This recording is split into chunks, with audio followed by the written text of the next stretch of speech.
Students, आज के segment में बेटा हम अपना चैप्टर 2 ह्यूमन रिप्रोडक्शन करेंगे। सबसे पहले आप सभी बच्चे अपनी एनसीईआरटी ओपन करिए क्योंकि इसमें बहुत सारे डायग्रामेटिक क्वेश्चन बनते हैं, तो प्रॉपर डायग्राम की आइडेंटिफिकेशन, मीनिंग, लेबलिंग, एवरीथिंग वो सब आपको देखना पड़ेगा। क्लियर? तो हम बहुत फास्ट वे में करेंगे बेटा, तो ध्यान से देखते हैं, फटाफट हम अपना टॉपिक स्टार्ट करते हैं। ह्यूमन रिप्रोडक्शन की बात करूं तो जो ह्यूमन है वो it shows sexual dimorphism, there is a clear cut distinction between male and female. Primary sex organ, जो रिप्रोडक्टिव ऑर्गन है, रिप्रोडक्टिव सिस्टम है, उसमें दो टाइप के ऑर्गन हम पढ़ने वाले हैं, primary and secondary. Primary sex organ उनको कहा जाता है जहाँ पे गैमेट्स बनते हैं, एंड सेकेंडरी सेक्स ऑर्गन उनको कहा जाता है जो गैमेट को ट्रांसफर करने में, पॉपुलेशन में एंड अदर प्रोसेस में इन्वॉल्व होते हैं। तो फटाफट हम अपने टॉपिक पे आते हैं बेटा, मेल रिप्रोडक्टिव सिस्टम। इसमें अगेन ड्रॉ करना आता है, ड्रॉ करने से ज्यादा इसमें आइडेंटिफिकेशन पे क्वेश्चन आता है बेटा। तो यदि हम मेल रिप्रोडक्टिव सिस्टम को देखते हैं तो सबसे पहला इंपॉर्टेंट सेगमेंट आता है आपका प्राइमरी सेक्स ऑर्गन, जिसको हम टेस्टिस बोलते हैं। जो testis it is oval in outline, 2 in number, और ये कहाँ पे सिचुएटेड है बेटा? It is extra abdominal in nature. It is situated in a pouch like structure known as scrotum.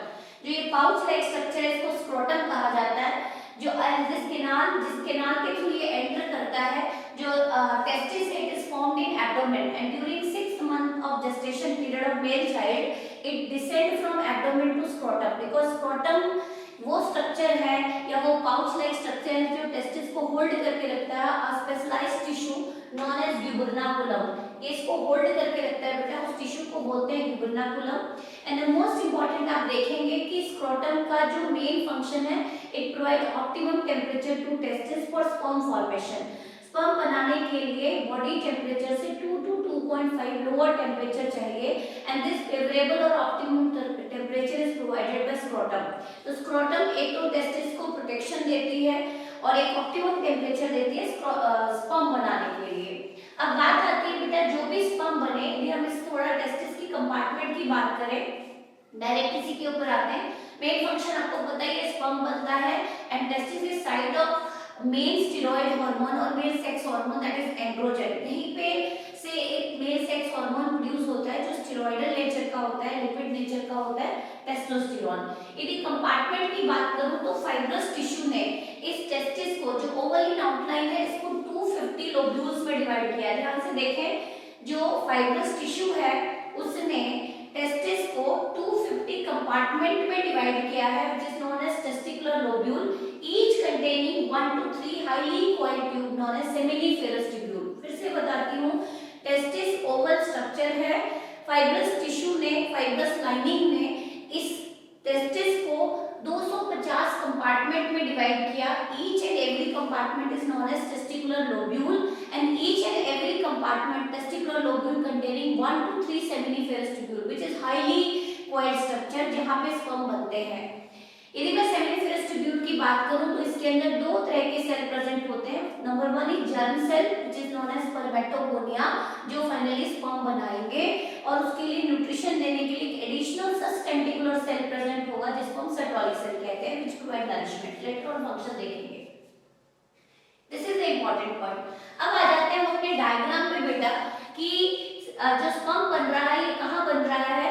इस लोब लाइक स्ट्रक्चर को हमने बोला टेस्टिकुलर लोब्यूल। हर एक लोब में 1 से 3 सेमिनिफेरस ट्यूब्यूल होते हैं। अब आते हैं कि जब स्पर्म बन गए तो वो बाहर कहाँ से निकलेंगे। कंप्लीट पाथवे पूछा जाता है आपके बोर्ड एग्जाम में। तो each and every seminiferous tubule into a blood highly coiled tube known as rete testis. किसमें ओपन हो रहा है बेटा? Rete testis. Again these tubes और structure present inside the testis, इसीलिए हम इसको इंट्रा टेस्टिकुलर ट्यूब्यूल भी बोलते हैं। Rete testis finally open into a very fine tube like structure known as vasa efferentia. ध्यान से सुने, स्पर्म बने कहां? सेमिनिफेरस ट्यूब्यूल में। फाइनली कहां ओपन हुए? Highly dense network of tubule known as rete testis. Rete testis open into fine tubules known as vasa efferentia, and vasa efferentia एक highly coiled 6 metre long tubule में open होता है known as epididymis which is known as sperm maturation zone. सबसे ज्यादा sperm maximum time कहां spend करता है बेटा? एपिडिडाइमिस में, which release spermatogenic chemical various nutritive substance जो स्पर्म की मैच्योरेशन कराता है। ऑफ टाइम स्पर्म कहाँ स्पेंड करता है, हाइलीकॉइड के ब्यूल में which is located posterior to testis, और इसके अंदर स्पर्म मैच्योर होता है, न्यूट्रिटिव सब्सटेंस प्रोड्यूस करता है। Now this epidermis open into a very long white tube known as vas deferens, जो वापस से स्पर्म को कहाँ पे लेके जा रहा है, एब्डोमेन में, and this vas deferens open into urethra. किसमें ओपन हो रही है बेटा vas deferens, यूरेथ्रा में। Meanwhile जब ये यूरेथ्रा में ओपन हो रही है, this vas deferens open into urethra which conduct both urine and sperm। तो जब ये vas deferens ओपन होती है यूरेथ्रा में, मीनवाइल इसके अंदर एक ग्लैंड की ओपनिंग होती है नोन एज सेमाइनल वेसिकल, और जैसे ही vas deferens में सेमाइनल वेसिकल की ओपनिंग होती है, now this tubule is said to be ejaculatory duct. सुनना ध्यान से, suppose this is vas deferens और इसी के अंदर ओपन हो गया सेमाइनल वेसिकल की secretion, now this tubule is said to be ejaculatory duct. Ejaculatory duct, ध्यान से देखें, अभी तक हम इसको vas deferens कह रहे थे, इसी के अंदर ओपनिंग हो गई सेमाइनल वेसिकल की, now this tubule is said to be ejaculatory duct instead of vas deferens। Clear है स्टोरी? एंड नाउ यहीं पे आप देख रहे हैं कि अब ये दिस इज यूरिनरी ब्लैडर, यहाँ से यूरिन भी आ रहा है और vas deferens और इजैकुलेटरी डक्ट से स्पर्म और सीमेन आ रहा है, तो this is the common pathway. जो यूरेथ्रा है, it is a common passage for urine as well as for semen. अब आ जाते हैं, दीज आर द ट्यूब। अब हमने देखा कि जो vas deferens है, यूरेथ्रा है, एपिडाइमिस है, वासा एफ्रेंशिया है, रेटिटेस्टिस है, दीज आर एक्सेसरी डक्ट। ये स्पर्म कंडक्टिंग पाथवे है जो स्पर्म को लेके जा रहा है। Now come over the accessory gland. Male के अंदर 3 एक्सेसरी ग्लैंड होते हैं बेटा। ये जो लीफ लाइक स्ट्रक्चर दिख रहे हैं जिसको मैंने ब्लैक कलर से रिप्रेजेंट किया, this is seminal vesicle, 1 pair होते हैं, और this one is ball like structure which is located just beneath, or you can call just opening of urinary bladder। Ball like structure है, prostate gland बोलते हैं इसको, और उसी के बेस पे, यूरेथ्रा के बेस पे छोटे-छोटे बल्ब लाइक स्ट्रक्चर है known as bulbourethral gland. Again 1 pair होते हैं, seminal vesicle 1 pair, prostate gland 1 in number, not in pair, 1 in number, और bulbourethral gland which is located just base of urethra, again 2 in number, और you can call 1 pair। तो ये 3 accessory gland हैं। तो अब इनके फंक्शन फटाफट brief में देखेंगे। Seminal vesicle is 1 pair, secrete seminal plasma which are rich in fructose, calcium and enzyme, जो नरिशमेंट देता है स्पर्म को, and it constitutes 60% portion of semen। सीमेन का 60% वॉल्यूम सेमाइनल वेसिकल बनाते हैं। Now come over the prostate gland. Again prostate gland nourishment देते हैं, jelly like consistency देते हैं, व्हाइट अपीयरेंस देते हैं सीमेन को, अगेन न्यूट्रिशन देते हैं। तीसरा आ जाता है बेटा अपना जो ग्लैंड है, तीसरा हो गया bulbourethral gland. This is bulbourethral gland, sorry this is bulbourethral gland. ये जो है ये पेनिस को लुब्रिकेशन प्रोवाइड करता है ड्यूरिंग कॉपुलेशन और ड्यूरिंग मेटिंग। तो जो बल्बोयूरेथ्रल ग्लैंड है वो एक सिक्रीशन प्रोड्यूस करता है, लुब्रिकेंट प्रोवाइड करता है पेनिस को ड्यूरिंग कॉपुलेशन। तो ये थी आपकी complete explanation male reproductive system की। Now come over female reproductive system. Again यदि टेस्टिस की बात करो तो वो एक्स्ट्रा एब्डोमिनल होता है, लेकिन फीमेल के अंदर हम बात करें ओवरी की बात तो वो पेल्विक रीजन में होती है और इंट्रा एब्डोमिनल होती है, इनसाइड द एब्डोमेन होती है। फटाफट देखिए बेटा, प्राइमरी सेक्स ऑर्गन है तो किसके साथ जाएंगे, ओवरी के साथ। अब ओवरी से जो ओवा बनता है ड्यूरिंग ओवुलेशन उसको पिकअप करता है फिंगर लाइक प्रोजेक्शन, जिसको हमने क्या बोला, fimbriae. This broad portion is known as infundibulum, this swell up portion is known as ampulla, and the posterior most part of oviduct is known as isthmus। और isthmus ही dilate करके एक inverted pear shape structure बनाता है जिसको हम बोलते हैं यूट्रस। तो this complete fimbriae, infundibulum, ampulla and isthmus make fallopian tube और ओविडक्ट और Mullerian duct which is site of fertilisation. तो इस जंक्शन पे फर्टिलाइजेशन होती है। क्लियर है यहाँ तक? यदि आपसे पूछा जाए ओवा पिकिंग कौन करती है तो फिंगर लाइक प्रोजेक्शन करती है जिसको हमने फिम्ब्राई बोला, ब्रॉड पोर्शन को इनफंडिबुलम बोला, and this is completely lined with ciliated epithelium जो ओवा को प्रोपेल करता जा रहा है टुवर्ड्स फर्टिलाइजेशन साइट। इस साइट पे फर्टिलाइजेशन होती है। Clear? Now come over this inverted pear shape structure is known as uterus. Uterus बोला जाता है। यूट्रस का जो सबसे ये वाला पार्ट है जो थोड़ा सा ब्रॉड दिख रहा है आपको और उठा हुआ दिख रहा है, this part is known as uterine fundus. बाहर वाली लेयर को बोला जाता है perimetrium. This muscular layer is known as myometrium and here this blue colour glandular structure जो बहुत ही आपको इरेगुलर दिखाई दे रही है, ग्लैंडुलर नजर आ रही है, this inner most layer is endometrium. अब आ जाते हैं यूट्रस के माउथ पे। तो यूट्रस के माउथ को बोला जाता है cervix, this one is cervical canal, cervical canal lead to vagina.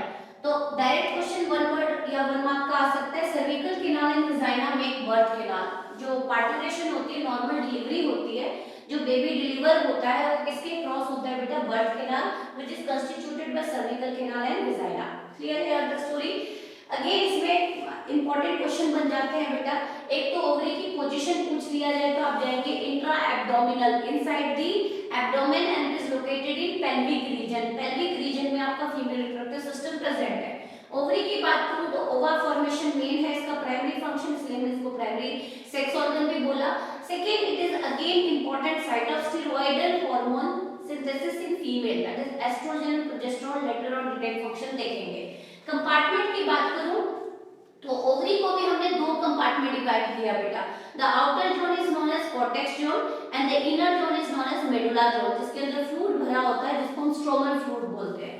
तो peripheral cortex zone and inner medulla zone in ovarian stroma having follicles in various developing stage. बहुत सारे फॉलिकल्स देखे गए हैं, primary, secondary, tertiary and mature follicle known as Graafian follicle.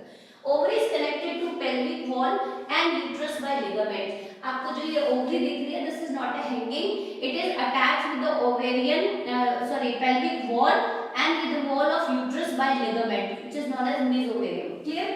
Sorry, ये जो है ये लिगामेंट है जो ओवरी को किससे कनेक्ट कर रही है, पेल्विक वॉल से और यूट्रस की वॉल से। यूटेराइन वॉल की बात करें तो अगेन तीन वॉल है, बहुत इंपॉर्टेंट क्वेश्चन है। इनर मोस्ट वॉल को हम एंडोमेट्रियम बोलते हैं, जिसकी थिकनेस घटती बढ़ती रहती है ड्यूरिंग मेंस्ट्रुअल साइकिल, मतलब इट अंडरगो साइक्लिकल चेंजेस और during uterine event of menstrual cycle under the influence of the level of estrogen and progesterone which is secreted by ovary. ovary hormone बनाती है और इसकी लेयर की thickness और thinness को decide करती है। बीच वाली जो लेयर है, जो सबसे थिकेस्ट लेयर है, known as myometrium, made up of smooth muscle, और इसी स्मूथ मसल में विग्रस कॉन्ट्रैक्शन होती है under the influence of oxytocin during childbirth. मतलब वाइड कॉन्ट्रैक्शन होगी जब इस लेयर में, तो ही नॉर्मल डिलीवरी होगी, जिसको आप लेबर पेन कहते हैं। पेरीमेट्रियम जो बाहर वाली थिन लेयर है, तो external thin membrane is known as perimetrium, जिसका मेन काम है प्रोटेक्शन देना। तो this is complete explanation of female reproductive system. Now come to the next topic, sectional view of seminiferous tubule is the frequent asking question in board exam. तो फटाफट आप अपने इस डायग्राम को देखें, आप एनसीईआरटी डायग्राम पे चलें और फटाफट डायग्राम खोल लें। Sectional view of seminiferous tubule, एक आपके बुक में enlarge section of seminiferous tubule दिया हुआ है, एक cross sectional view of seminiferous tubule दिया हुआ है। मतलब जब भी आप एक टेस्टिकुलर लोब्यूल को देखते हैं तो आपको कितने सेमिनिफेरस ट्यूब्यूल दिखाई देंगे, 1 to 3, 2 to 3 और 1 to 3 नंबर वेरी करता है।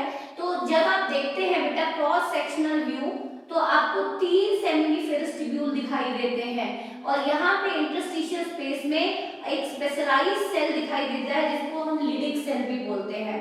एक एनलार्ज व्यू है जिसमें आपको जर्माइनल एपिथेलियम नजर आएगा, स्पर्मेटोगोनिया नजर आएगी, primary secondary spermatocyte and the whole structure embedded in such testicular cell known as Sertoli cell. तो डायरेक्ट क्वेश्चन, यदि आप किसी भी सेमिनिफेरस ट्यूब्यूल को देखते हैं तो आपको कितने सेल नजर आएंगे, 2। लेकिन आप interstitial space of seminiferous tubule में देखते हैं तो कुछ स्पेशलाइज्ड बंचेस ऑफ सेल नजर आएंगे जिसको हमने लिडिक सेल कहा। फटाफट आ जाते हैं।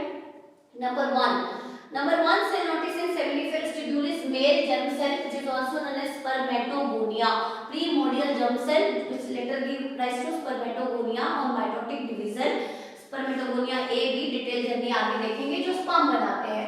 सर्टोली सेल का मेन फंक्शन है, कोई भी सेल अपने आप नहीं डिवाइड करता, दे नीड कांस्टेंट नरिशमेंट और न्यूट्रिशन सप्लाई। तो सर्टोली सेल इंश्योर करता है, न्यूट्रिशन प्रोवाइड करता है स्पर्मेटोगोनिया को। Second, regulate rate of spermatogenesis. Suppose ejaculation ही नहीं हो रही, स्पर्म बाहर इजेक्ट ही नहीं हो रहे, तो फर्दर स्पर्म बनाने के रेट को हमें रोकना पड़ेगा। और यदि बहुत ज्यादा स्पर्म इजैकुलेट हो रहे हैं तो उस केस में स्पर्म बनाने की प्रोसेस को फास्ट करना पड़ेगा, एनहांस करना पड़ेगा। तो जो सर्टोली सेल है, it regulate rate of spermatogenesis, मतलब sometime it enhance the rate, sometime it decline the rate. तो by secreting ABP and inhibin. यदि एबीपी का लेवल बढ़ता है तो स्पर्म बनाने की रेट बढ़ती है, इनहिबिन का लेवल बढ़ता है तो स्पर्म बनाने की रेट घटती है, because it create negative feedback over anterior lobe of pituitary and hypothalamus. And third most important, सुनना ध्यान से, क्योंकि स्पर्म की प्लॉइडी एन है तो ह्यूमन मेल का ब्लड उसको आइडेंटिफाई करेगा as a foreign cell and start producing antibodies against sperm. It start producing antibodies against sperm. तो यदि स्पर्म ब्लड के कांटेक्ट में आ जाता है, मेल के ब्लड के कांटेक्ट में आ जाता है तो स्पर्म डिस्ट्रॉय हो सकता है। तो Sertoli cell create barrier, it create barrier between blood and sperm ताकि स्पर्म की किलिंग ना हो। Most important question, if sperm coming in contact of male blood, male जो है ह्यूमन मेल के ब्लड के कांटेक्ट में आता है तो ऐसे एंटीबॉडी बनने शुरू हो जाएंगे और स्पर्म को टारगेट करेंगे। तो ये बैरियर का काम करता है, स्पर्म को डायरेक्ट ब्लड के कांटेक्ट में आने नहीं देता। It directly provide nutrition to sperm. Now come over interstitial space. अब तक मैंने कहा कि यदि आपसे सेमिनिफेरस ट्यूब्यूल पूछा जाए तो आप सिर्फ 2 सेल के साथ जाएंगे, और यदि क्रॉस सेक्शनल व्यू पूछा जाए तो आप थर्ड नंबर ऑफ सेल के साथ जाएंगे। वो कौन सा है बेटा? Leydig cell. लिडिक सेल को एंडोक्राइन सेल भी बोलते हैं क्योंकि एक हार्मोन रिलीज करता है, अगेन स्टेरॉइडल हार्मोन रिलीज करता है जिसको बोलते हैं androgen, male generating hormone. Male के अंदर जो भी मेलनेस वाले ट्रेट हैं, it is under the influence of testosterone secreted by Leydig cell. It is under the control of ICSH, interstitial cell stimulating hormone के कंट्रोल में है ये। आगे पढ़ेंगे हम। Now come over the semen. Semen की जनरल डेफिनेशन देखें तो sperm plus secretion of male accessory gland, तीनों मेल एसेसरी ग्लैंड की सिक्रेशन मिलके स्पर्म के साथ क्या बनाते हैं? Semen. And per ejaculate 3 to 4 ml semen ही इजैकुलेट होता है, मतलब आफ्टर पॉपुलेशन 3 से 4 ml सीमेन इजैकुलेट होगा और जिसके अंदर स्पर्म काउंट होगा 200 से 300 मिलियन स्पर्म पर क्वाइटस। मतलब after every coitus, after every sexual intercourse जो सीमेन इजैकुलेट हो रहा है उसके अंदर स्पर्म काउंट नॉर्मली होते हैं 200 से 300 मिलियन, 200 to 300 मिलियन स्पर्मेटोजोआ पर इजैकुलेट पर क्वाइटस। क्लियर? अब आते हैं कि स्पर्म की नंबर घट जाए, if its value decreases up to 20 million per coitus, then it lead to oligospermia, few sperm count, or you can call low sperm count in semen। तो उसमें मेल में इनफर्टिलिटी आ सकती है, आगे डिटेल समझेंगे। फॉर नॉर्मल फर्टिलिटी एनसीईआरटी बड़ा अच्छा सा डाटा लेती है बेटा, आपकी पीवाईक्यू भी निकलते हैं लेट के बोर्ड के क्वेश्चन कि जो इतने सारे स्पर्म है 200 से 300 मिलियन स्पर्मेटोजोआ, इस फिगर को ध्यान से समझना।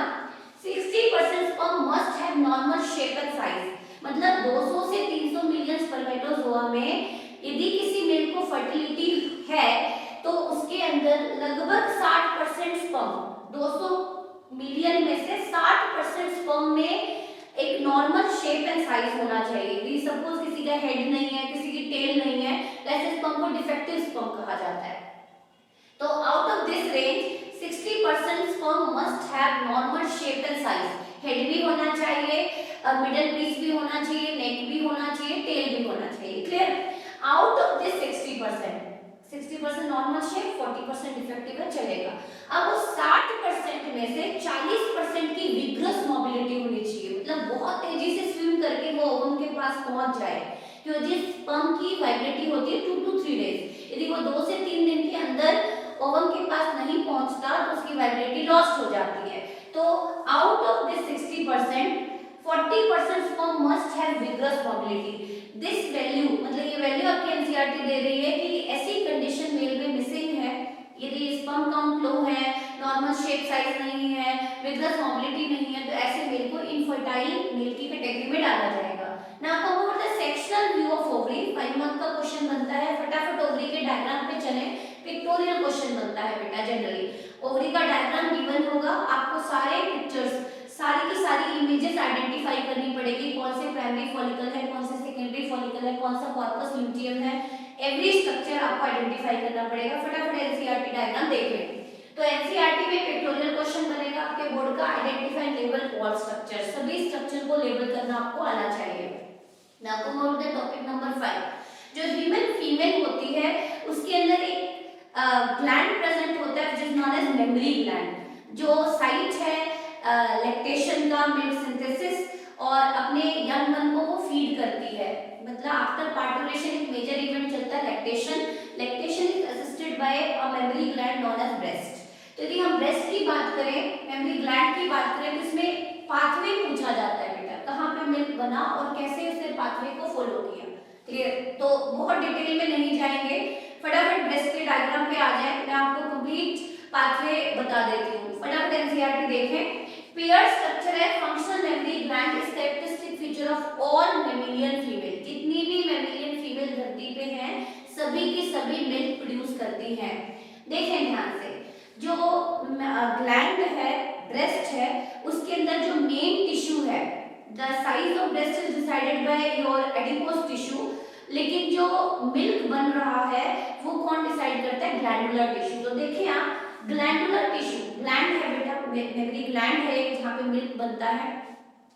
तो जो ग्लैंडुलर टिश्यू है it is divided into mammary lobe. हर एक ब्रेस्ट में आप डायग्राम देखें फटाफट, वहां पे आपको लोब लाइक स्ट्रक्चर नजर आ रहे हैं। हर एक glandular tissue divided into memory lobes. कितने लोब्स नजर आ रहे हैं? 15 से 20। How many lobes present in each and every breast?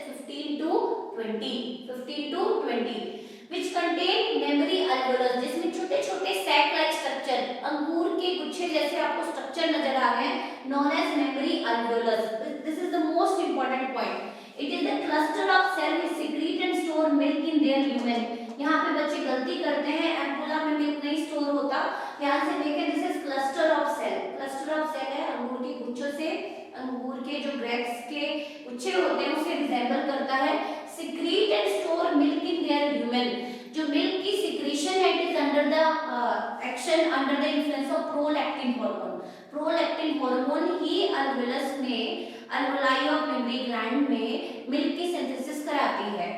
Memory alveolus now open into mammary tubule. छोटे छोटे ट्यूब्यूल में ओपन हो रहा है, जो क्लस्टर्स हैं, ग्रेप क्लस्टर लाइक स्ट्रक्चर, तो मेमोरी अल्वेलस किसमें ओपन हो रही है बेटा? मेमोरी ट्यूब्यूल में। मेमोरी छोटे छोटे फाइन ट्यूब्यूल्स हैं, memory tubule which join to form memory duct, जो join करके क्या बनाती है? memory duct बनाती है। and many memory duct join to form memory ampulla. swell up portion नजर आ रहा होगा आपको निपल्स के आगे, known as memory ampulla. memory ampulla connected to form lacteferous duct, जो दूध को बाहर निकालती है। this lacteferous duct through which milk is sucked out across nipple under the influence of oxytocin. तो जो मिल्क इजेक्ट होता है ऑक्सीटोसिन के इन्फ्लुएंस में मिल्क बनता है प्रोलैक्टिन के इन्फ्लुएंस में। नेक्स्ट हम डिस्कस करेंगे बेटा हार्मोनल रेगुलेशन इन मेल, कि जो मेल का कंप्लीट सिस्टम है, रिप्रोडक्टिव सिस्टम है, उसमें कौन कौन से हार्मोन रेगुलेट करते हैं। डायरेक्ट क्वेश्चन आपके बोर्ड में आएगा फ्लो चार्ट के फॉर्म में, या तो ABC करके कुछ मिसिंग पॉइंट होंगे वो आपको राइट करने होंगे। तो ध्यान से देख लें कि मेल के अंदर जो स्पर्मेटोजेनेसिस चलती है it is under the influence of testosterone hormone that is androgen. तो फटाफट देखेंगे बेटा कि मेल के अंदर जो प्यूबर्टी राइज होती है उसको कौन से ग्लैंड रेगुलेट करते हैं। तो हाइपोथैलेमस ने सिक्रीट किया GnRH, gonadotropin releasing hormone. Class 11th में हमने डिटेल में समझा है। गोनाडोट्रोपिन रिलीजिंग हार्मोन टारगेट करते हैं gonadotrope cell of located in anterior lobe of pituitary which secrete further gonadotropins. दो तरह के gonadotropins होते हैं जो gonads को एक्टिवेट करते हैं, FSH and LH। Mail and female में यहाँ तक मैकेनिज्म कंप्लीटली सेम रहेगा बेटा। FSH जो है सेमिनिफेरस ट्यूब्यूल के इनसाइड हमने सेल पढ़ा है अभी कि इनसाइड दो तरह के सेल पढ़ाए थे मैंने आपको, एक जर्म सेल जो आगे जाके स्पर्म बनाएंगे और दूसरे सर्टोली सेल जिनको हमने नर्व सेल कहा था। तो FSH रेगुलेट करती है बेटा सर्टोली सेल को क्या सिंथेसाइज करने के लिए, inhibin and ABP। These are the certain factor released by Sertoli cell. Inhibin जो है ये पूरी प्रोसेस को रोकती है, नाम से क्लियर है, इनहिबिन व्हिच क्रिएट इनहिबिशन, रोकना बाय क्रिएटिंग नेगेटिव फीडबैक। ये जो है आपकी हाइपोथैलेमस पे और एंटीरियर लोब ऑफ पिट्यूटरी पे कैसा फीडबैक क्रिएट करती है? नेगेटिव। वहीं पे भी जो ABP है बेटा, ABP एंड्रोजन बाइंडिंग प्रोटीन, ये स्टिमुलेट करती है स्पर्मियोजेनेसिस। मोस्ट इंपॉर्टेंट है, डेफिनेशन पूछी जाती है, स्पर्मेटिड का स्पर्म में कन्वर्ट होना, the event which involve differentiation of spermatids into sperm। Spermatid से स्पर्म का बनना, उस प्रोसेस को हमने स्पर्मियोजेनेसिस कहा था। इसको कौन रेगुलेट करता है बेटा? ABP। And second it also enhance the rate of spermatogenesis by concentrating the amount of testosterone। Seminiferous tubule के अंदर टेस्टोस्टेरोन के लेवल को बढ़ाती है, तो ये प्रोसेस को इनहेंस करती है, स्पर्म बनाने की प्रोसेस को रेट को बढ़ाती है। Now come over the next hormone LH which is also known as ICSH in case of male, interstitial cell stimulating hormone। interstitial cell पढ़ा था बेटा हमने जब हमने cross section of seminiferous tubule देखा था, तो बीच में कुछ एंडोक्राइन सेल प्रेजेंट थे which is known as Leydig cell. Leydig cell testicular hormone release करती है, स्टेरॉइड हार्मोन रिलीज करती है, इसलिए हमने इनको एंडोक्राइन सेल भी बोला था। पूछा भी जाता है टेस्टिस के अंदर एंडोक्राइन सेल का रोल बताएं, तो टेस्टोस्टेरोन सीक्रेट करती है जो किसको रेगुलेट करती है बेटा, स्पर्मेटोजेनेसिस। ध्यान रहे ABP stimulates spermiogenesis whereas testosterone stimulates spermatogenesis। spermatogenesis spermiogenesis में क्या डिफरेंस है लेटर ऑन डिस्कस करेंगे। And regulate all secondary sexual tract in male. Now come over the most important event जो हर साल आपका बोर्ड का क्वेश्चन बनता है कि स्पर्म बनाना या ओवम बनाना, इनमें से एक कोई भी प्रोसेस पूछी जाती है। तो स्पर्मेटोजेनेसिस कहाँ चलेगी बेटा, टेस्टिस में। ओवोजेनेसिस ओवा फॉर्मेशन कहाँ चलेगी, ओवरी में, that is in primary sex organ. तो देखिए आप जल्दी से ये 2-3 क्वेश्चन बनेंगे। एक तो ये मेल में कहाँ पे चलती है, कब ये स्टार्ट होती है, एंड फाइनल प्रोडक्ट क्या बनता है। तो ध्यान से देखें, ये जो प्रोसेस है it begins at puberty. Puberty पे ये स्टार्ट होती है under the influence of testosterone. कहाँ पे चलेगी बेटा, सेमिनिफेरस ट्यूब्यूल में। जो जर्म सेल है वो डिवाइड एंड डिफरेंशिएट करके स्पर्मेटोजोआ बनाएंगे under the influence of testosterone. मतलब जो प्रीमोर्डियल जर्म सेल है उनको ट्रिगर करने का काम कौन सी हार्मोन करती है, टेस्टोस्टेरोन। तो ध्यान से देखें, 3 फेज में पढ़ने वाले हैं बेटा। किसी भी गैमेट बनाने की प्रोसेस को कितने फेज में हम पढ़ने वाले हैं, 3 फेज में। Number 1 multiplicative phase, number 2 second phase is growth phase, and number 3 is maturation phase. ध्यान से देखें, मल्टीप्लिकेटिव फेज में माइटोटिक डिवीजन चलती है और मैच्योरेशन फेज में मियोटिक डिवीजन चलती है। तो ध्यान से देखें, primordial germ cell, these are germ cell. ये कौन से सेल है बेटा, जर्म सेल है जो सेमिनिफेरस ट्यूब्यूल के अंदर प्रेजेंट होते हैं, इनसाइड प्रेजेंट होते हैं, और इनको न्यूट्रिशन कौन देती है, सर्टोली सेल। सारी प्रोसेस जो चल रही है it is being assisted by Sertoli cell. Primordial germ cell में यदि आप माइटोटिक डिवीजन कराएंगे तो how many spermatogonia is form, 2 spermatogonia. ध्यान से देखिए, किसी भी सेल में माइटोटिक डिवीजन कराते हैं तो 2 डॉटर सेल बनते हैं, तो 2 स्पर्मेटोगोनिया बन गए, spermatogonia A and spermatogonia B। Spermatogonia A undergo resting stage, it undergo resting stage, G0 phase में चले जाते हैं, स्टेम सेल स्टेज में ये एग्जिस्ट करते हैं, मतलब सेल साइकिल को लेफ्ट कर जाते हैं।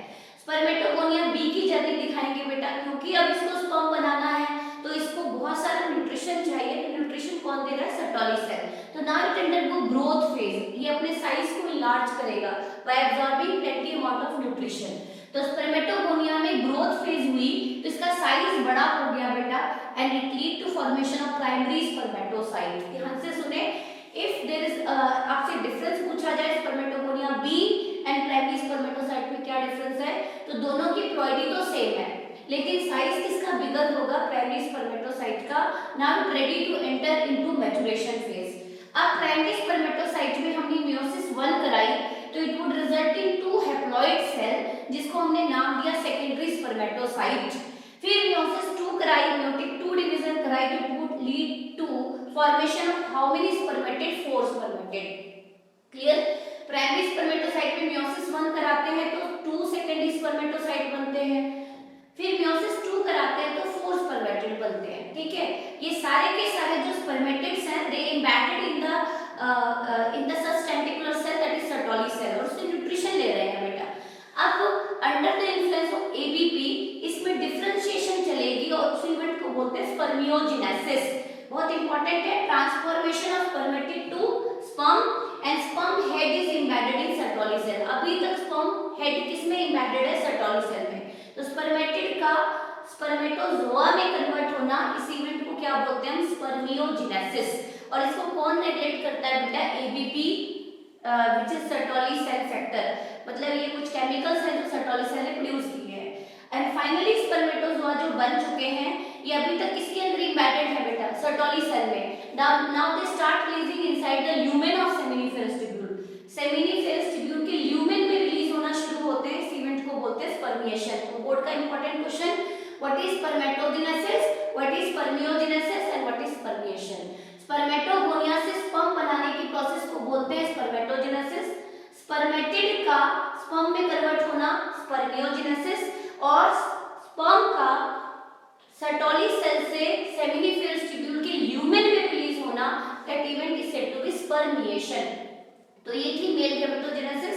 Now come over the little bit complicated female gamete formation, that is oogenesis। थोड़ा सा कॉम्प्लिकेटेड है, इवेंट वही चलेंगी, कुछ डिफरेंस है तो आपसे क्वेश्चन पूछा जाए how oogenesis differ from spermatogenesis, उस पे फोकस कीजिएगा।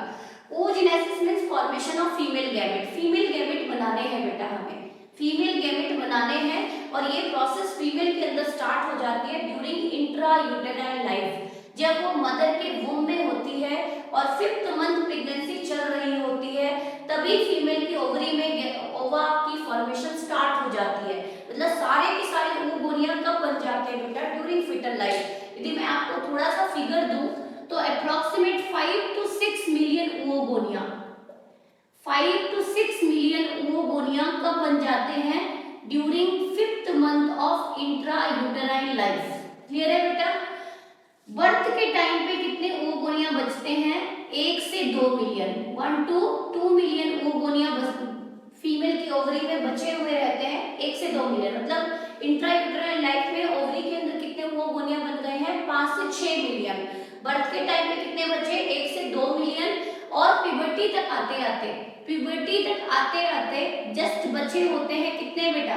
प्यूबर्टी तक आते आते बचे होते हैं 60,000 to 80,000। ये डाटा आपके माइंड में क्लियर होना चाहिए, बहुत ही इंपॉर्टेंट डाटा है कि जो फीमेल के अंदर oogenesis इवेंट है intra uterine life, that is embryonic stage में स्टार्ट हो जाती है।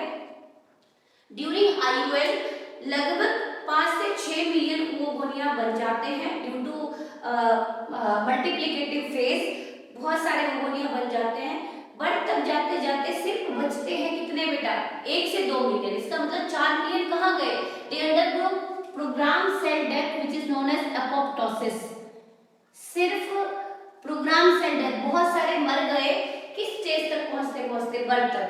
और बर्थ से प्यूबर्टी तक जाते जाते कितने बचे बेटा? 60 to 80,000। Rest get degenerate and that phenomena is known as follicular atresia. Later on discuss करेंगे, ध्यान से इवेंट पे चलते हैं। तो एक तो डिफरेंस आ गया, मेल में स्पर्मेटोजेनेसिस बिगिन हुई प्यूबर्टी पे, फीमेल में बिगिन हो गई बेटा intra uterine life, that is embryonic development stage.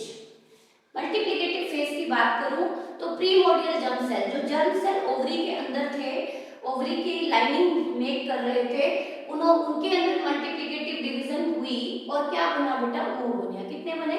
5 से 6 मिलियन। बर्थ तक कितने पहुंचे? 1 से 2 मिलियन। प्यूबर्टी तक कितने पहुंचे? 60 to 80,000 in each ovary. Now come over oogonia को फर्दर बहुत लंबा इवेंट चलाना है तो डेफिनेटली अंडरगो ग्रोथ फेज। अब इसके अंदर ग्रोथ चलेगी बेटा, लंबी चौड़ी ग्रोथ फेज चल रही है, बर्थ से लेके 5th month of intrauterine life में सारे oogonia बन चुके। कितने बन चुके? 5 से 6 मिलियन। अब ग्रोथ फेज चल रही है, बर्थ, चाइल्डहुड एंड प्यूबर्टी, इतना लंबा 12-13 साल 14 साल जब मेंस्ट्रुअल साइकिल स्टार्ट होती है, मेंस्ट्रुअल साइकिल स्टार्ट होगी, ओवा बनना शुरू हो जाएगा, ओवा रिलीज होना शुरू हो जाएगा ओवरी से। तो ध्यान से देखें 5th month of intrauterine life में सारे oogonia बन चुके थे। उसके बाद उसमें कौन सा फेज चल रहा है बेटा? Growth phase. मीनवाइल वो मियोसिस 1 स्टार्ट कर देता है। सुने ध्यान से, 5th month of intrauterine life में सारे oogonia बन चुके हैं। अब ग्रोथ फेज के साथ साथ वो अपना मियोसिस 1 का प्रोफेज 1 स्टार्ट कर देता है। मियोसिस 1 स्टार्ट हो जाती है, कब स्टार्ट हो जाती है?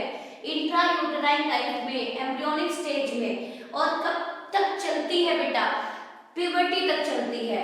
It arrested in diplotene stage of prophase 1 of meiosis 1। तो आपसे क्वेश्चन पूछा जाए कि किस सेल में सबसे लंबी प्रोफेज 1 चलती है, तो सबसे लंबी प्रोफेज 1 चलती है प्राइमरी oocyte। प्राइमरी oocyte ही वो सेल है which show longest prophase 1 of meiosis 1। सबसे लंबा प्रोफेज 1 ऑफ मियोसिस 1 किसमें चलती है? प्राइमरी oocyte में। अराउंड 11 to 12 इयर्स, 11 से 12 साल तक। समझ गए? ग्रोथ भी हो रही है, तो oogonia में ग्रोथ हो रही है। मीनवाइल उसने अपनी मियोसिस 1 स्टार्ट कर दी है, कंप्लीट नहीं की है, स्टार्ट की है। प्रोफेज 1 में हमने 5 सब स्टेज पढ़ी थी, leptotene, zygotene, pachytene, diplotene, diakinesis. तो ये अरेस्ट हो गया है बेटा, किस स्टेज में अरेस्ट हो गया है? डिप्लोटीन स्टेज में। It arrested in diplotene stage, important है, ध्यान से सुन ले। प्यूबर्टी आ चुकी है, फीमेल में प्यूबर्टी आ चुकी है, 12 साल 13 साल की फीमेल हो गई है, तो प्यूबर्टी आ चुकी है, तो मियोसिस 1 जो शुरू हो गई थी, कब शुरू हो गई थी? इंट्रायूटेरल लाइफ, बर्थ हो गया, प्यूबर्टी तक पहुंच चुकी है, तो मियोसिस 1 कंप्लीट हो जाएगी और मियोसिस 2 स्टार्ट होगा। मियोसिस 2 स्टार्ट होगा, तो प्राइमरी oocyte में मियोसिस 1 कंप्लीट हुई है और मियोसिस 2 स्टार्ट हो चुकी, बिगिन हो चुकी, कंप्लीट नहीं हुई बेटा। यदि कंप्लीट हो जाती तो हाउ मेनी सेल फॉर्म? 4। तो यहाँ पे मियोसिस 1 कंप्लीट हुई, अनइक्वल साइटोप्लाज्मिक डिवीजन हुआ, एक छोटा सेल बना जिसको हमने पोलर बॉडी कहा और एक बड़ा सेल बना जिसको हमने सेकेंडरी oocyte कहा। क्योंकि अभी मियोसिस 2 कंप्लीट नहीं हुई, मियोसिस 2 स्टार्ट हुई है, मियोसिस 1 कंप्लीट हो गई, मियोसिस 2 का प्रोफेज 2 कंप्लीट हो गया, मेटाफेज 2 में अरेस्ट हो गया। ध्यान से देखिए, कंफ्यूजन है यहाँ पे।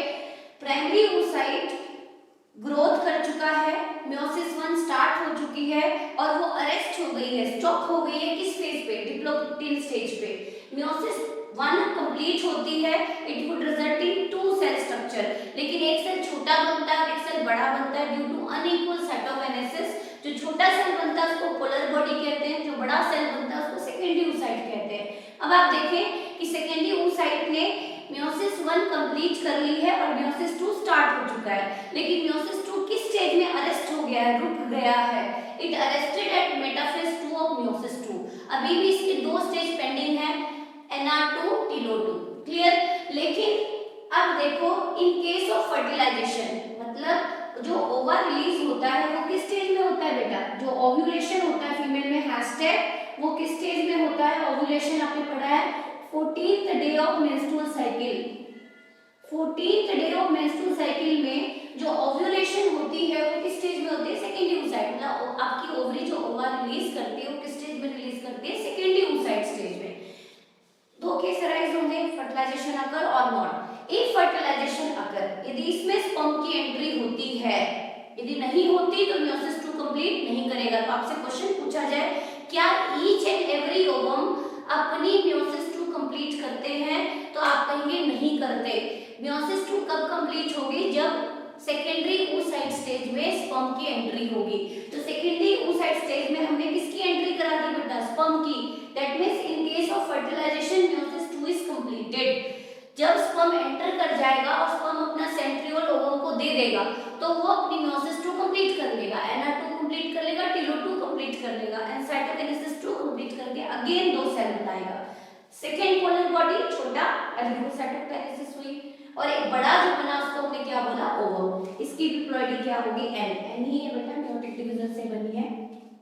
ये इंपॉर्टेंट पॉइंट है। कुछ टर्म समझ लेते हैं, 1 नंबर के क्वेश्चन बनते हैं। फॉलिकुलर अट्रेसिया, अट्रेसिया का मतलब होता है एट्रेटिक फॉलिकल्स होते हैं, टूटे फूटे फॉलिकल्स, एट्रेटिक फॉलिकल्स। ये सारी जर्नी जो चल रही है बेटा, ये फॉलिकल्स के अंदर चल रही है। जर्नी कहाँ चल रही है? फॉलिकल के अंदर। पहले इसको देखते हैं। आपने देखा है ओवरी के अंदर बहुत सारी स्टेजेस में छोटे छोटे फॉलिकल्स नजर आते हैं। प्राइमरी फॉलिकल को FSH मिला, it would result in secondary follicle, it would result in finally tertiary follicle, और ज्यादा FSH का लेवल बढ़ता जा रहा है ग्राफियन फॉलिकल। ग्राफियन फॉलिकल पे जैसे ही LH सर्ज होगा, LH ल्यूटिनाइजिंग हार्मोन एक्ट करेगा, it allow bursting of Graafian follicle, उसमें से सेकेंडरी oocyte स्टेज निकलेगी। तो यहाँ पे आपके NCERT में कुछ क्रूशियल लाइन है, ध्यान से देखें। प्राइमरी oocyte यहाँ प्रेजेंट है प्राइमरी फॉलिकल में, अगेन प्राइमरी oocyte किसमें प्रेजेंट है? सेकेंडरी फॉलिकल में। टर्शियरी फॉलिकल की बात करूं तो एक लाइन मेंशन है बेटा, ध्यान से देखना। Primary oocyte within tertiary follicle complete its meiotic 1 division to form secondary oocyte। तो आपसे क्वेश्चन पूछा जाए, सेकेंडरी oocyte बन किसमें गया है? ध्यान से देखें, सेकेंडरी oocyte बन किसमें गया है? टर्शियरी फॉलिकल में। लेकिन किसकी बस्टिंग से निकलता है? Graafian follicle. Secondary oocyte arrested in metaphase 2 of meiosis 2।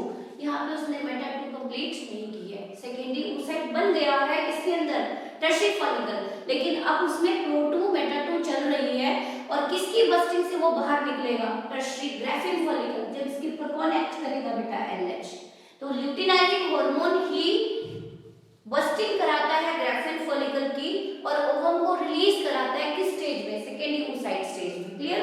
तो नंबर ऑफ फॉलिकल्स अपनी जर्नी स्टार्ट करते हैं। तो हमने पढ़ा by the time of female reaches puberty only 60 to 80,000 primary follicle are kept in each ovary, rest all die degenerate called follicular atresia. मतलब rest of follicles टूट फूट गए हैं, उसके लिए हमने टर्म यूज किया फॉलिकुलर अट्रेसिया। और फॉलिकुलर अट्रेसिया क्यों होता है? when the level of FSH decrease and the level of LH increase। तो ये थी complete oogenesis। After gametogenesis, now we start with our next topic, gametes। जो मेल एंड फीमेल गैमेट है बेटा उसकी डायरेक्ट एक्सप्लेनेशन आती है और मेनली एक्सप्लेनेशन आती है आपकी बोर्ड में स्पर्म की, दैट इज मेल गैमेट। तो यदि हम मेल गैमेट को देखें तो it is 1000 time smaller than female gamete ovum. Clear? और जो स्पर्म है वो मेजर 4 पार्ट में डिवाइडेड है। वैसे तो 3 पार्ट कहते हैं क्योंकि नेक बहुत ही छोटा पार्ट होता है, स्मॉल पार्ट होता है। तो head part, neck part, middle piece and tail part, total 4 part में आपका मेल गैमेट कंपार्टमेंटलाइज्ड है, या आप कहें कि 4 मेन पार्ट्स हैं इसके। जो एंटीरियर मोस्ट पार्ट है इसको एक्रोसोम बोलते हैं और इसके नीचे जो ये प्रेजेंट है बेटा इसको न्यूक्लियस बोलते हैं। Acrosome and nucleus constitute to make head. Anterior most part की बात करूं तो एक्रोसोम जिसके अंदर बहुत सारे हाइड्रोलिटिक एंजाइम होते हैं, जो ना लाइसिन एंजाइम होता है, कोरोना लाइसिन एंजाइम होता है। आपकी एनसीईआरटी एक हाइड्रोलिटिक एंजाइम का ही बात कर रही है and the enzyme is hyaluronidase which allow penetration of sperm across ovum. Ovum की 3 वॉल होती है, उसको पायोर्स करता हुआ स्पर्म ओवम के ओप्लाज्म में एंटर करता है। तो उसके पास बहुत सारे हाइड्रोलिटिक एंजाइम होते हैं। It is located in the most prominent या मोस्ट एंटीरियर मोस्ट पार्ट जो ट्रायंगुलर शेप का है उसमें प्रेजेंट होता है। न्यूक्लियस की बात करूं तो हाईली कंडेंस्ड है और हाईली कंडेंस्ड है मतलब highly condensed with male genomic material. Neck की बात करूं तो उसके पास 1 पेयर सेंट्रियोल है बेटा, 1 पेयर सेंट्रियोल है, proximal centriole and distal centriole. Proximal का मतलब पास में, डिस्टल का मतलब दूर। जो न्यूक्लियस के पास है थोड़ा सा प्रॉक्सिमल, क्योंकि सेंट्रियोल पेयर में ही होता है, सेंट्रोसोम आप पढ़ के आए हैं। डिस्टल सेंट्रियोल से एक्सियल फिलामेंट निकल रहा है which extend up to tail. इसी एक्सियल फिलामेंट की हेल्प से स्पर्म स्विमिंग करता है। क्लियर? मिडिल पीस की बात करूं तो यहाँ पे 6 to 10 स्पाइरल शेप्ड के अरेंजमेंट की mitochondria which is also known as Nebenkold। Middle piece की बात करूं तो 6 to 10 स्पाइरली अरेंज्ड माइटोकॉन्ड्रिया है which is site of oxidative phosphorylation of fructose। Seminal plasma जो हमने पढ़ा था, सीमेन पढ़ा था, उसके अंदर हमने पढ़ा था कि फ्रक्टोज प्रेजेंट होता है which provide nourishment और न्यूट्रिशन फॉर स्पर्म मोटिलिटी। जो स्पर्म के अंदर मोटिलिटी होती है, स्विमिंग होती है, मोबिलिटी होती है, उसके लिए एनर्जी चाहिए। और किसकी ऑक्सीडेशन से एनर्जी प्रोड्यूस होती है? फ्रक्टोज। और वो सारी ऑक्सीडेशन कहाँ होती है बेटा? मिडिल पीस ऑफ स्पर्म में होती है। Now come over the last posterior most part that is tail. Tail facilitates sperm motility which is essential for fertilization. बिना यदि प्रॉपर टाइम पे स्पर्म ओवम के पास नहीं पहुंचता तो उसकी वाइबिलिटी लॉस्ट हो जाती है। तो स्पर्म के अंदर जो फ्री स्विमिंग है it is being assisted bye tail part. अब टेल पार्ट में भी आप देखें कि जहां तक प्लाज्मा मेम्ब्रेन एक्सटेंड करता है, एक्सियल फिलामेंट को जहां तक प्लाज्मा मेम्ब्रेन ने सराउंड किया हुआ है उसको बोलते हैं मेन पीस। और जहां पे एक्सियल फिलामेंट अकेला प्रेजेंट है, there is no boundary of plasma membrane around them, that part is known as end piece. ताकि हल्का हो उतनी तेजी से उसमें स्विमिंग होगी। क्लियर? तो आपसे डायरेक्ट क्वेश्चन पूछे जाएंगे, या तो ड्रॉ करना आएगा लेकिन आजकल ड्रॉ करना कम आता है, पेपर में गिवन होगा, आइडेंटिफिकेशन होगी या पार्ट के फंक्शन पूछ लिए जाएंगे। स्पेशली फंक्शन पूछा जाता है एक्रोसोम का एंड मिडिल पीस का। Now come over the female gamete that is ovum. यदि मैं ओवम की बात करूं, फीमेल एग गैमेट की बात करूं, फीमेल गैमेट की बात करूं तो ये कैसा होता है बेटा? It is non cleidoic in nature. तो इसके ऊपर कोई कैल्शियम कार्बोनेट की कवरिंग नहीं होती। दूसरा, यदि ह्यूमन फीमेल एग की बात करूं तो उसमें बहुत लेस अमाउंट में एग यॉक प्रेजेंट होता है, इसीलिए हम इसको माइक्रोलेसिथल भी कहते हैं और एलेसिथल भी कहते हैं, क्योंकि negligible amount of egg York है। क्योंकि फर्दर जो एम्ब्रियोजेनेसिस चलेगी, फर्दर जो जेस्टेशन पीरियड चलेगा उसके लिए न्यूट्रिशन प्लेसेंटा देती है। इनिशियली इतना न्यूट्रिशन ओवम के पास होता है कि वो क्लीवेज करा सके, एंड आफ्टर फ्यू डेज जब जेस्टेशन पीरियड चल रहा होता है, कुछ दिनों के बाद जो न्यूट्रिशन है वो प्लेसेंटा देती है। इसीलिए जो ह्यूमन एग है उसमें लिमिटेड अमाउंट में एग यॉक प्रेजेंट होते हैं। अब आ जाते हैं इसके एक्सप्लेनेशन पे। आपने देखा कि स्पर्म में एक सिंगल मेम्ब्रेन थी, प्लाज्मा मेम्ब्रेन, लेकिन ओवम की बात करूं तो it is surrounded with 3 membrane और 3 वॉल, 3 वॉल प्रेजेंट होती है। आउटसाइड टू इनसाइड मूव करो या इनसाइड टू आउटसाइड चलते हैं। सबसे इनर मोस्ट जो वॉल होती है बेटा, जिसको हम वाइटलिन मेम्ब्रेन कहते हैं, this is plasma membrane made up of phospholipid. मतलब ओवम की जो सबसे इनर मोस्ट वॉल है उसको हमने क्या बोला, प्लाज्मा मेम्ब्रेन और वाइटलिन मेम्ब्रेन जो फॉस्फोलिपिड की बनी हुई है। फॉस्फोलिपिड की आपकी बायोमेम्ब्रेन बनी होती है। सेकेंड जो ब्लैक कलर से मैंने रिप्रेजेंट किया है, थोड़ी थिकर है, इस लेयर को बोला हमने जोना पेलुसिडा। ये सबसे थिकेस्ट लेयर होती है और ब्लास्टोसिस स्टेज तक ये इंटैक्ट होती है बेटा। ब्लास्टोसिस स्टेज में जाके इसकी डिसइंटीग्रेशन स्टार्ट होती है। It allows sticking of embryo in the inner wall of uterus, that is endometrium. यदि ये जोना इंटैक्ट रहे, बहुत थिक हो जाए, तो ऐसे ओवम को हम डिफेक्टिव ओवम कहते हैं, जिसको स्पर्म पायर्स नहीं कर पाएगा। क्लियर है यहाँ तक? तो जोना पेलुसिडा ग्लाइकोप्रोटीन की बनी हुई है। इंपॉर्टेंट क्वेश्चन है, पूछा जाता है कि जोना सीक्रेट किसने किया? It is secreted by granulosa cell of Graafian follicle. Graafian follicle आपने पढ़ा था, primary secondary tertiary and Graafian follicle, mature follicle, उसकी ग्रैनुलोसा सेल ही इस लेयर को सीक्रेट करते हैं और एक थिक लेयर है जो प्रोटेक्शन देने का काम करती है। Now come over the last cell. Last जो देखोगे आप, ये एक जो आप कह सकते हैं कि फॉलिकुलर सेल की अरेंजमेंट ही कह सकते हो आप इसको, सेल्स ऑफ कोरोना रेडिएटा। सबसे आउटर मोस्ट वॉल को क्या नाम दिया आपने? कोरोना रेडिएटा, जिसमें सारे के सारे फॉलिकुलर सेल एक दूसरे से हेल्ड हैं, अटैच हैं with help of hyaluronic acid. तो यदि मैं हाइलुरोनिक एसिड को हाइलुरोडेज एंजाइम से ब्रेक डाउन कर दूं, हाइड्रोलाइज कर दूं, तो ये वॉल डिसइंटीग्रेट हो जाएगी। क्लियर है यहाँ तक? तो आपसे पूछा जाए ओवम की कितनी वॉल होती है? 3 वॉल होती है। Outside to inside corona radiata, zona pellucida, and inner most is vitelline membrane which is known as plasma membrane. Now come on the most frequent asking question in board exam, menstrual cycle. Menstrual cycle पे बहुत detail question पूछे जाते हैं, 5 mark का question generally पूछा जाता है। आप लोगों ने पढ़ ही रखा है लोअर क्लास से, जब मेंस्ट्रुअल साइकिल स्टार्ट होती है तो उसको मिनार्क बोलते हैं, जब स्टॉप होती है तो उसको मेनोपॉज कहते हैं। Generally temporary suspension of menstrual cycle operated in human female during heavy lactation, जब वो बहुत हैवी लैक्टेशन पे होती है, अपने बच्चे को फीड कर रही होती है, due to high level of prolactin menstrual cycle stop होती है, जिसके लिए हमने टर्म भी यूज किया है lactational amenorrhea. And second temporary suspension operated during pregnancy, 9 month gestation period चलता है तब भी मेंस्ट्रुअल साइकिल स्टॉप रहती है। And second, it is characteristic feature of primates. Primates हमने क्लास में मिलिया को 2 ग्रुप में डिवाइड किया था बेटा, Primata and non Primata. Primates के अंदर मेंस्ट्रुअल साइकिल चलती है, नॉन प्राइमेट में एस्ट्रस साइकिल चलती है, जिसको हीट पीरियड बोलते हैं, सीजनल ब्रीडर कहते हैं। क्योंकि human female non seasonal breeder है, क्योंकि थ्रू आउट ईयर ये ओवा बनाने की टेंडेंसी रखती है। वहीं पे नॉन प्राइमेट्स अपनी ओवरी से ओवा बनाते हैं ओनली ड्यूरिंग हीट पीरियड, जब वो कॉपुलेट करते हैं। तीसरा क्वेश्चन पूछा जाता है बेटा कि जो मेंस्ट्रुअल साइकिल है ये बहुत ही कॉम्प्लिकेटेड इवेंट है और यही रिप्रोडक्शन को डिसाइड करती है, गैमेट बनवाती है। तो इसके अंदर 2 इवेंट चलते हैं, एक इवेंट ओवरी में चलता है, एक इवेंट यूट्रस में चलता है। अब सीधी सी बात है, कोई इवेंट चल रहा है तो अपने आप तो चलेगा नहीं, उसको कौन रेगुलेट करेंगे? हार्मोन्स। तो ओवरी के अंदर जो इवेंट चलेंगे, फॉलिकुलोजेनेसिस होगा, ओवा रिलीज होगा, कॉर्पस ल्यूटियम बनेंगे, this is under the control of hormones of anterior lobe of pituitary, that is gonadotropin, FSH LH के कंट्रोल में होता है। वहीं पे जो यूट्रस में इवेंट चलते हैं, एंडोमेट्रियम की स्लफिंग होना, एंडोमेट्रियम की थिकनेस बढ़ना, it is under the control of estrogen and progesterone both. लेकिन प्रेगनेंसी में major role, crucial role play करती है प्रोजेस्टेरॉन, इसीलिए हम प्रोजेस्टेरॉन को प्रेगनेंसी हार्मोन भी कहते हैं। तो डायरेक्ट क्वेश्चन आएंगे आपके जनरली बोर्ड में, क्वेश्चन जैसा आता है ग्राफिकल क्वेश्चन आता है, आपको हार्मोन की कंसंट्रेशन वर्सेस डेज के बीच में ग्राफ पूछा जाता है, आपकी आइडेंटिफिकेशन पूछी जाती है कौन कौन से हार्मोन्स हैं। क्लियर?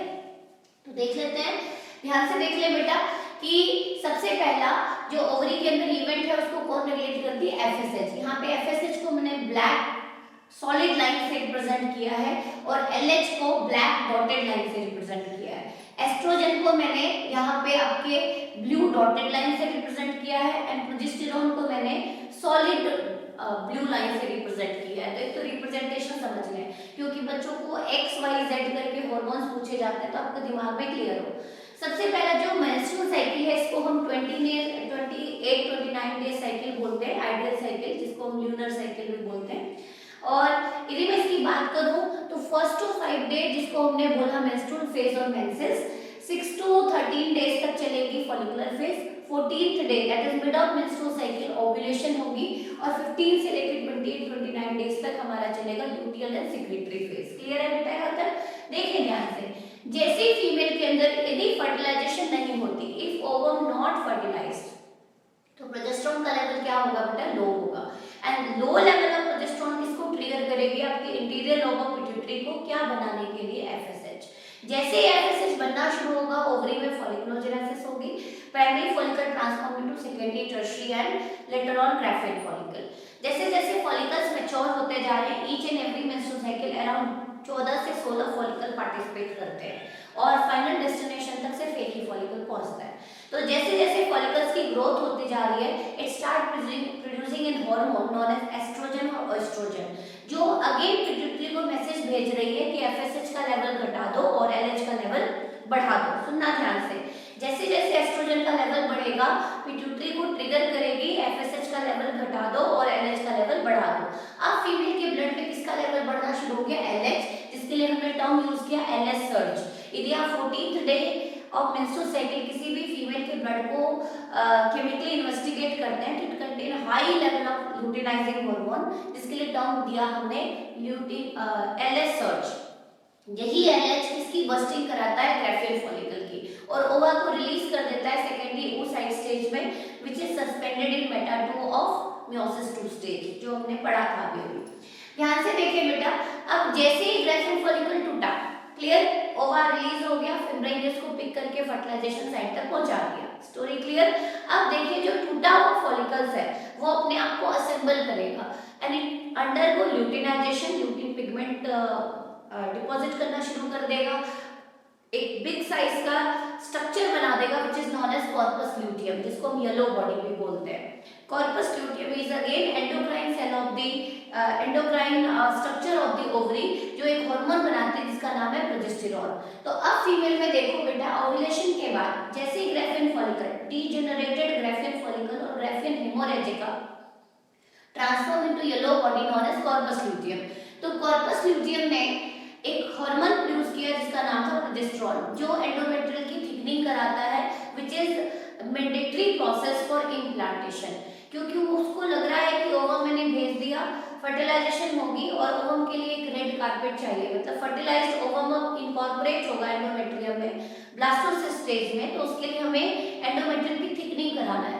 तो एंडोमेट्रियम की थिकनिंग को ट्रिगर करता है एस्ट्रोजन, लेकिन उसकी थिकनिंग को मैक्सिमम लेवल पर पहुंचाती है कौन बेटा? प्रोजेस्टेरोन। तो अब आता है दो केस आगे, यदि ओवम फर्टिलाइज हो गया तो प्रोजेस्टेरोन का लेवल मेंटेन रहेगा 9 मंथ प्रेगनेंसी, और यदि ओवम फर्टिलाइज नहीं होता तो प्रोजेस्टेरोन का level drastically fall down, corpus luteum start undergo regression, उसका साइज छोटा होना शुरू हो जाएगा and it transform into white body known as corpus albicans. तो जैसे प्रोजेस्टेरोन घटा, नेक्स्ट साइकिल स्टार्ट। तो ये कुछ इंपॉर्टेंट पैरामीटर्स हैं जिसको आपको समझना होगा। तो हमने अपनी पूरी मेंस्ट्रुअल साइकिल को 4 फेज में डिवाइड किया। इवेंट 2 है, एक ओवरी में चलते हैं, एक यूट्रस में चलते हैं, और फेज कितने हैं बेटा? 4। नंबर 1 इज मेंस्ट्रुअल फेज, कितने दिन का चलता है? 3 to 5 डेज। इसमें मैंने कंबाइंड कर दिया बेटा, इन सारी फेजेस में मैंने ओवरी की इवेंट भी बता दी, यूट्रस की इवेंट भी बता दी, ध्यान से समझिएगा। ड्रास्टिक डिक्लाइन इन प्रोजेस्टेरोन, जो मेंस्ट्रुअल ब्लीडिंग होती है ये कब होगी? जब प्रोजेस्टेरोन का लेवल घटेगा। Corpus luteum degenerate, corpus luteum degenerate क्योंकि फर्टिलाइजेशन हुई नहीं तो ल्यूटियम की अब जरूरत नहीं है, तो ल्यूटियम रिग्रेशन होगी, साइज छोटा होगा and transform into corpus albicans. Breakdown of endometrial lining and its blood vessel across vagina called menstrual flow. तो आपसे क्वेश्चन पूछा जाए during menstrual cycle, menstrual menses phase, bleeding phase, इसमें किस हार्मोन का लेवल कम होता है? प्रोजेस्टेरोन का घटा होता है। अब प्रोजेस्टेरोन घट गया है तो ये पिट्यूटरी को ट्रिगर कर रहा है, ये ट्रिगर कर रहा है कि एफएसएच का लेवल बढ़ा दो। Now come over the follicular phase और प्रोलिफरेटिव फेज। प्रोलिफरेशन का मतलब होता है ग्रोथ होना। एंडोमेट्रियम की ग्रोथ स्टार्ट होगी, इसलिए इस फेज को प्रोलिफरेटिव फेज बोलते हैं। And what is said to be follicular phase, क्योंकि फॉलिकुलोजेनेसिस होती है, primary follicle transform into secondary, tertiary and mature follicle में ट्रांसफॉर्म होते हैं। तो क्योंकि फॉलिकुलोजेनेसिस हो रही है, नए नए फॉलिकुलर सेल बन रहे हैं, नए नए ग्रैनुलोसा लेयर बन रही है, इसलिए इसको हम क्या बोलते हैं, फॉलिकुलर फेज। क्योंकि इसमें एंडोमेट्रियम की थिकनिंग ट्रिगर हो जाती है, इसलिए हम इसको बोलते हैं प्रोलिफरेटिव फेज। ग्रोथ होनी स्टार्ट हो गई है एंडोमेट्रियम में, 6 से 13 दिन चलती है, वेरिएबल होती है फीमेल में। Gradual increase in FSH and LH, मैंने बताया लो लेवल ऑफ प्रोजेस्टेरोन किसको ट्रिगर करेगा, पिट्यूटरी को, कहेगा कि एफएसएच बढ़ा दो, थोड़ा थोड़ा एलएच बढ़ा दो।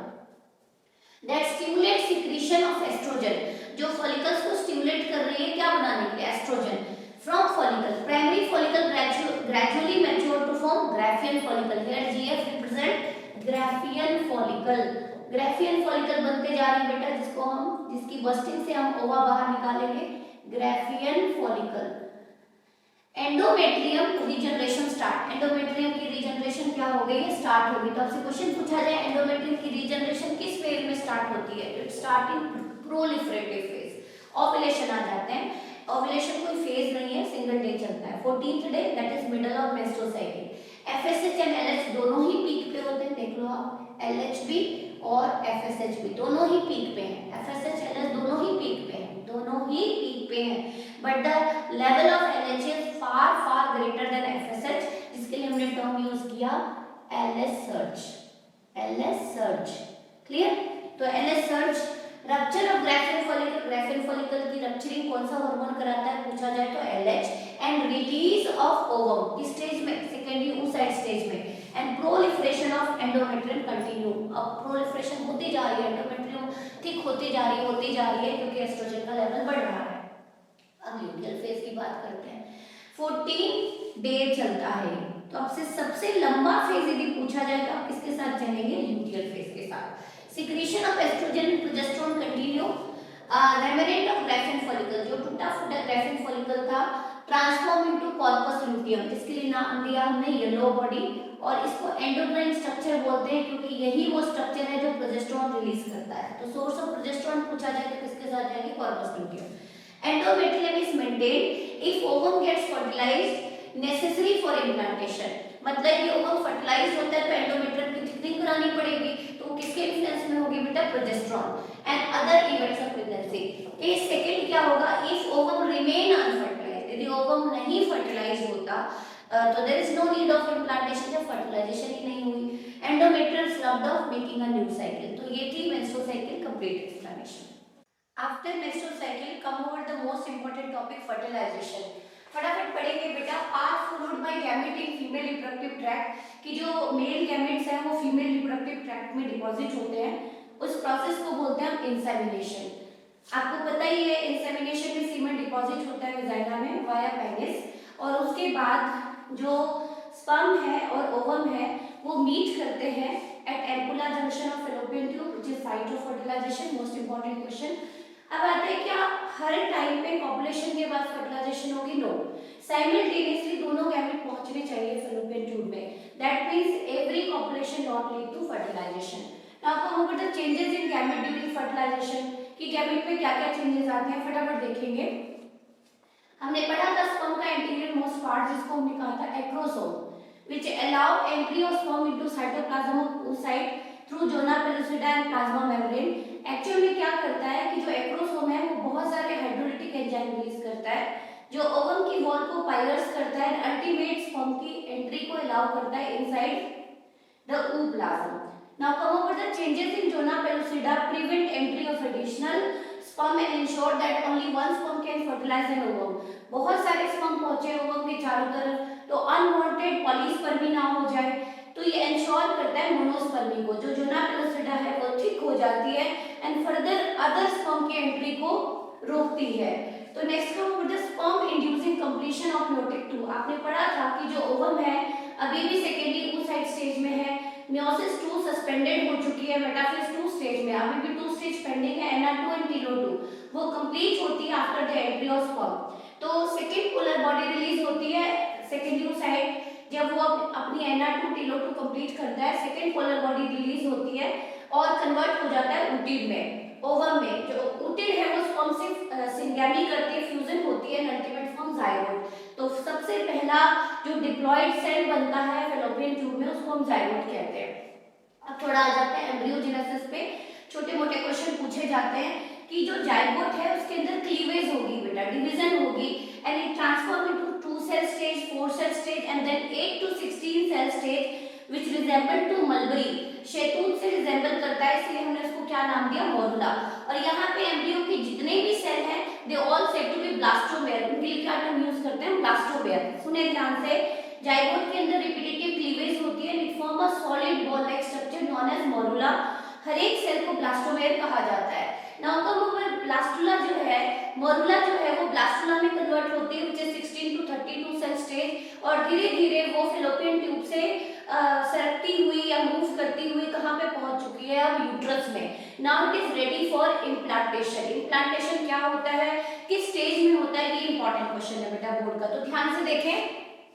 अब जो आपका मोरुला ब्लास्टुला है transform into a hollow structure, एक कैविटी बन चुकी है इसके अंदर, उस होलो स्ट्रक्चर को बोलते हैं ब्लास्टोसिस्ट। तो ध्यान से देखिए, कुछ ब्लास्टोमेयर ने अपने को बाहर की तरफ अरेंज कर दिया, जिसको हमने बोला outer cell mass and trophoblast. बाहर की तरफ जो अरेंज हो गए उसको क्या बोला बेटा आपने, ट्रोफोब्लास्ट। और जो अंदर की तरफ सेल ब्लास्टोमेयर अरेंज हुए उसको क्या बोला, इनर सेल मास। यही inner cell mass divide and differentiate करके 3 जर्म लेयर बनाएंगे, ectoderm, mesoderm, endoderm, and further these germ layer divide and differentiate to form organ and organ system. इसीलिए inner cell mass को बोला जाता है embryonic lobe. फिर से रिपीट करती हूँ, ब्लास्टोमेयर अपने को 2 लेयर्स में, 2 मैनर्स में अरेंज करेंगे। कुछ सेल बाहर की तरफ चले जाएंगे, उसको आउटर सेल मास कहते हैं और ट्रोफोब्लास्ट कहते हैं। यही आगे जाके प्लेसेंटा बनाती है, एक्स्ट्रा एम्ब्रियोनिक मेम्ब्रेन बनाती है। और कुछ ब्लास्टोमेयर जो अंदर रह गए, एग्रीगेट मास के फॉर्म में रह गए, जिसको हमने इनर सेल मास कहा, यही आगे जाके 3 जर्म लेयर बनाती हैं, एक्टोडर्म, मेसोडर्म, एंडोडर्म, और यही germ layer divide and differentiate करके ऑर्गन एंड ऑर्गन सिस्टम बनाएंगे। अब आ जाते हैं कि देख रहे हैं आप कि जोना डिसइंटीग्रेट होती जा रही है, और जब तक जोना डिसइंटीग्रेट नहीं होगा, एम्ब्रियो स्टिक नहीं होगा, एंडोमेट्रियम में जाके बरेड नहीं होगा, तो जोना टूटनी शुरू हो गई, और इस कैविटी को नाम देते हैं ब्लास्टोसिल कैविटी, ब्लास्टोसिल कैविटी। तो बहुत ही इंपॉर्टेंट डायग्राम है बेटा, बोर्ड में पूछा जाता है किस स्टेज में एम्ब्रियो इम्प्लांट होता है, तो you must go through blastocyst implant होता है। आफ्टर देखिए इसमें ध्यान से, after attachment uterine wall divide rapidly and cover the blastocyst. जैसे जैसे उसमें बरी होगा यूटेराइन वॉल उसको पूरी तरह से कवर कर लेगा बेटा, क्योंकि ह्यूमन की बात करूं तो यहाँ पे कैसी इम्प्लांटेशन होती है, इंटरस्टिशियल इम्प्लांटेशन। पूरी तरह से एम्ब्रियो पूरी तरह से ब्लास्टोसिस्ट बरीड हो जाता है, धस जाता है, किसके अंदर जाके, एंडोमेट्रियम के अंदर जाके। Now come for the changes after implantation. Implantation हो गई, इस स्टेज में हो गई, ब्लास्टोसिस्ट स्टेज में। अब क्या होगा बेटा, कुछ चेंजेस आएंगे, ऑर्गन बनेंगे, ऑर्गन सिस्टम बनेंगे। तो क्या क्या चेंजेस आते हैं फटाफट देखेंगे। देखिए एम्ब्रियो एंड जो मदर है, एम्ब्रियो में जो ट्रोफोब्लास्ट है, it form finger like projection. Finger like projection appear on trophoblast called chorionic villi. So what is chorionic villi? It is a finger like projection which develop in trophoblast. और uterine tissue दोनों ही interdigitate हो जाते हैं, मतलब chorionic villi of trophoblast जो fetal tissue है और जो uterine tissue मदर का टिश्यू है, वो दोनों ही interdigitate हो जाते हैं। तो क्या हो रहा है, interdigitation to form placenta। तो placenta किसकी interdigitation से बनती है, chorionic villi of fetal tissue and endometrial tissue of mother। इसीलिए इसको बोलते हैं हीमोकोरियल प्लेसेंटा।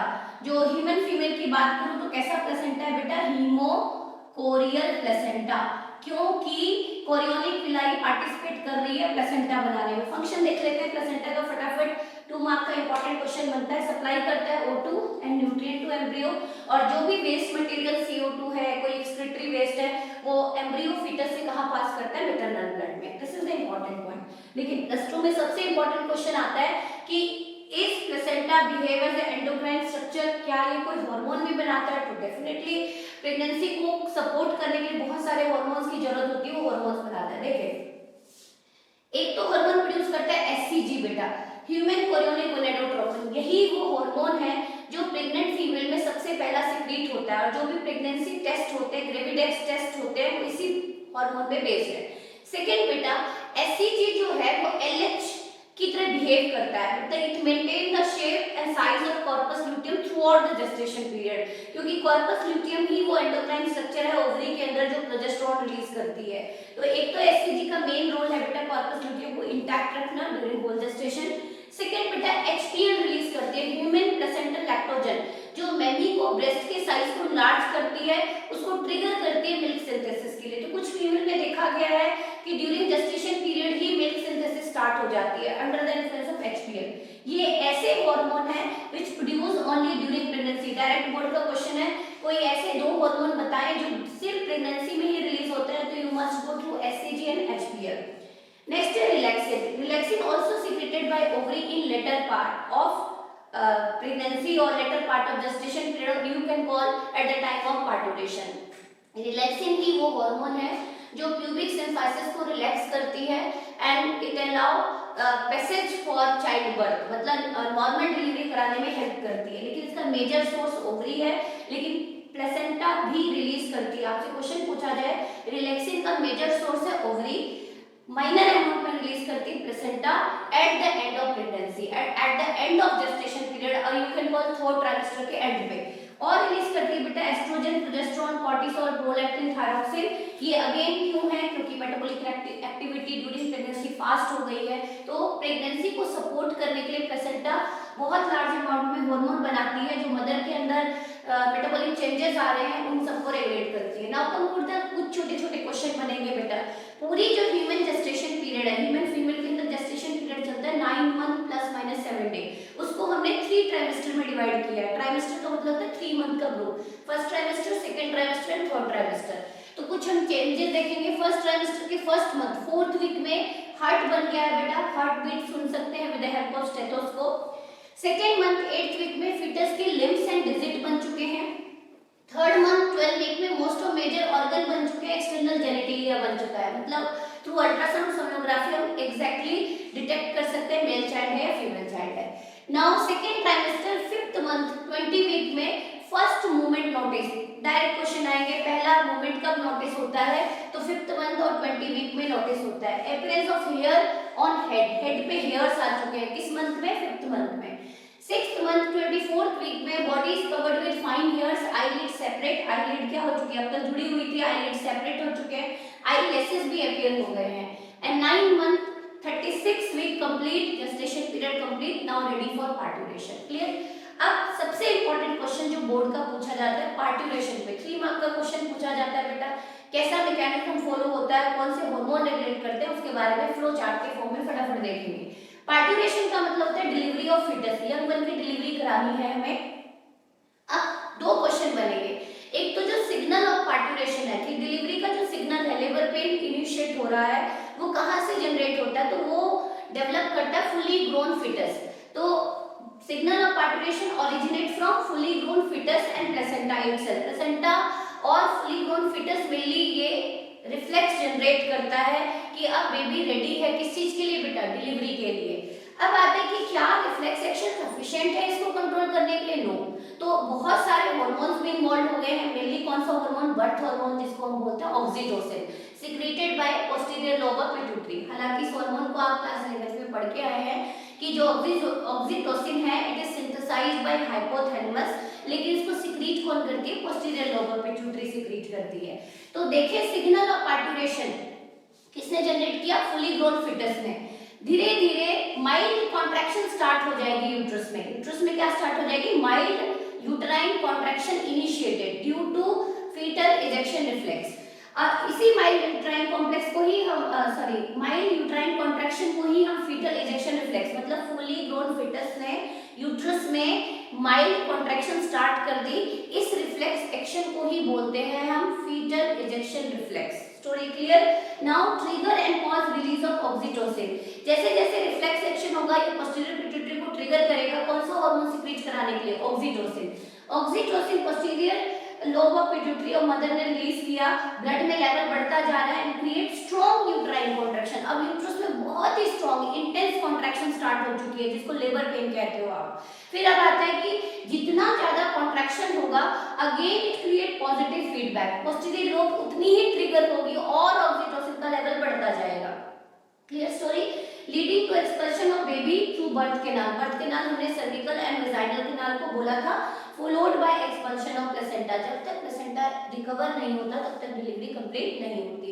एक क्वेश्चन केस बेस बन सकता है कि यदि पेनलेस डिलीवरी करानी है तो जो गायनेकोलॉजिस्ट होती है वो कौन सा हार्मोन इंजेक्ट करती है बॉडी में? ऑक्सीटोसिन। तो ऑक्सीटोसिन ही वो हार्मोन है जो विग्रस कॉन्ट्रैक्शन कराता है मायोमेट्रियम ऑफ यूट्रस में, मायोमेट्रियम ऑफ यूट्रस में, और baby expelled out along with placenta.